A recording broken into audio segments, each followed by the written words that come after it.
So, abundantly ever after, how did that come about? So, the origin story of this phrase is kind of a play on happily ever after, of course.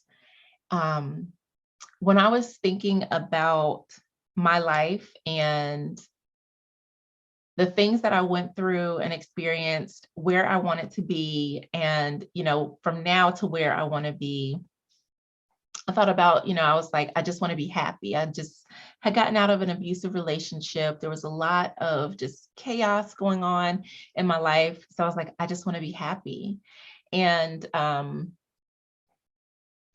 what came to me was that it's more than just obtaining happiness, it's really stepping into abundance. If you've experienced any loss or traumatic things, like sometimes um, you can feel like a lot of lack, like there's like you have to fight for things or that things are a struggle, and relationships are hard, life is hard, earning money, you have to work hard.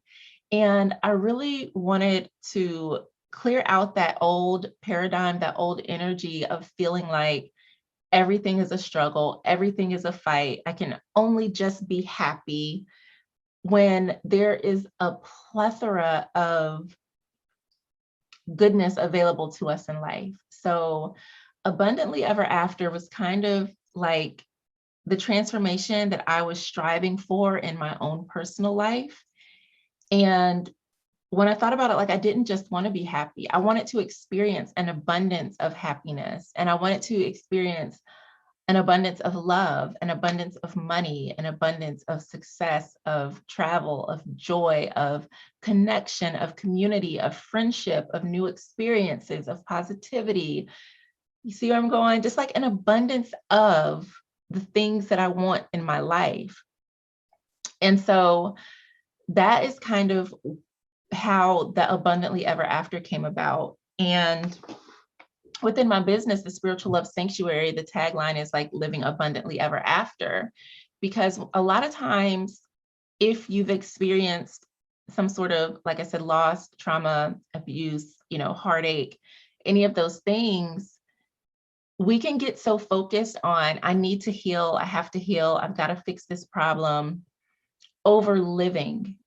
And I really wanted to highlight the fact that even if you've had these bad experiences, these challenges in life, they do not have to block you from living in abundance, from experiencing love in your life, from moving forward.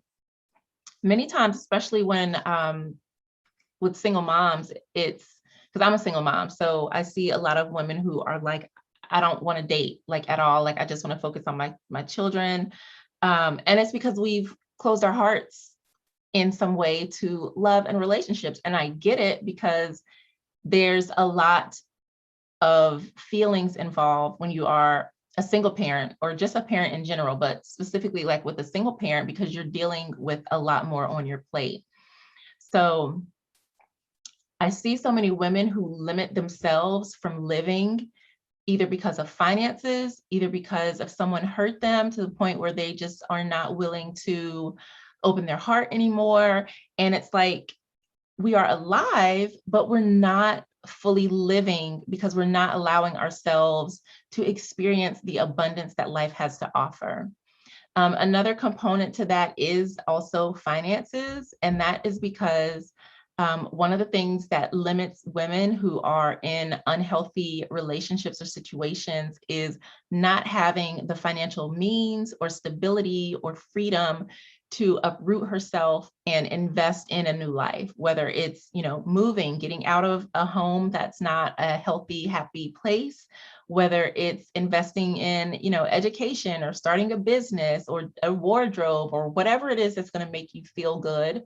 We live in a world where we need money to thrive and survive. And in the realm of like coaching and healing work, I don't see a lot of people that focus on, number one, the healing aspect of money, but number two, just like money as a resource in our day-to-day lives. Like a lot of times I see like manifest 10K in 30 days, or, get Barbie's dream car, Ferrari, instead of like, how can I get out of debt? How can I, you know, build wealth in my life now so that I can do the things that I want to do? And so that's the aspect where I like to pull in money and the energy of money. So abundantly ever after, it's about all of the things. It's about your mindset, having a mindset of growth and abundance.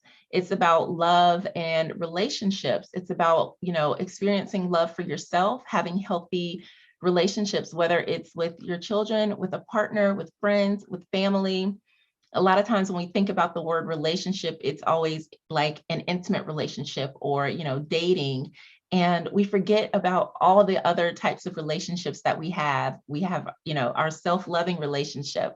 We've got our family, we've got our friends, we have, our coworkers or colleagues. There's so many different relationships that we have, and we have to stop limiting them, which I think is very important. And so my work kind of covers all of these different areas. And then it also brings in the money, the financial aspect. What I learned early on in my own healing journey is that it has to be on a holistic level. It's got to be mind or mental. We have to take care of our emotions. We have to take care of our physical life. And physical can also mean our body, but to me, that also extends out into the environment, the tangible aspects of our lives. That's like where we work, where we live, all of those different things that make up our physical world, not just our bodies. And then we also have spiritual. And then I also add in financial, because all of these key components go together so well. If you don't have your money together, chances are you're stressed about it. So that means your mind and your emotions are not balanced. If you are not healthy in your physical body, again, that's going to impact how you feel about yourself, the things that you think about, the things that you're able to do. If you are, not feeling good about your spiritual life, or you're feeling disconnected, it's going to show up in other areas of your life. So what I realized is that in order to truly see transformation, to get to that abundantly ever after, it has to be done on a holistic level. So when I talk about living abundantly ever after, that's going to look different for everybody. So what I see for abundantly ever after is going to be different from what you envision for yourself. And that's absolutely fine, because we all have our own dreams and needs and wants and desires. And I like that phrase because it makes people stop and think like, well, what is that?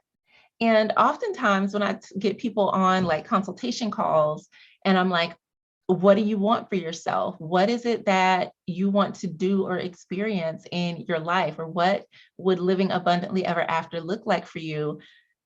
A lot of times people don't know, because they've never allowed themselves to dream outside of the box or outside of their current circumstances. And so part of living abundantly ever after is about expanding your vision.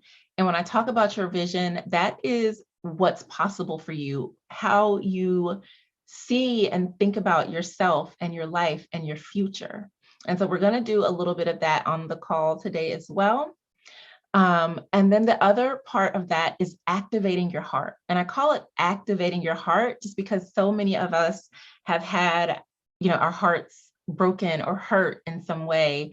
And so this is about kind of restarting it, like cracking it open, reactivating it, getting the flow, the energy of love flowing back through you. And that doesn't necessarily have to mean that you have to like go out and start dating unless that's what you want to do. But activating your heart is really about allowing yourself to come home to yourself. It's about allowing you to really love yourself on a core level.